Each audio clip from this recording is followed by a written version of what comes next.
ವೀಕ್ಷಕರೇ, ಇಂದು ನಾವು air ಫ್ರೈಯರ್ನಲ್ಲಿ tandoori chicken ಮಾಡೋದು ಹೇಗಂತ ನೋಡೋಣ.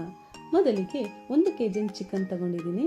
ಒಂದು ಬೌಲ್ಗೆ 4 ಚಮಚ ಮೊಸರು, 1 ಚಮಚ ಅಚ್ಚ ಖಾರದ ಪುಡಿ, ಅರ್ಧ ಚಮಚ ಅರಿಶಿನ ಪುಡಿ, 1 ಚಮಚ ಧನಿಯಾ ಪುಡಿ, ಅರ್ಧ ಚಮಚ ಗರಂ ಮಸಾಲ, 2 ಚಮಚ ಶುಂಠಿ ಬೆಳ್ಳುಳ್ಳಿ ಪೇಸ್ಟ್, 2 ಚಮಚ ತಂದೂರಿ ಮಸಾಲದೊಂದಿಗೆ 4 ಚಮಚ ಆಯಿಲ್ ಮತ್ತು ಅರ್ಧ ನಿಂಬೆ ರಸವನ್ನು ಸೇರಿಸಿಕೊಳ್ಳುತ್ತಿದ್ದೇನೆ.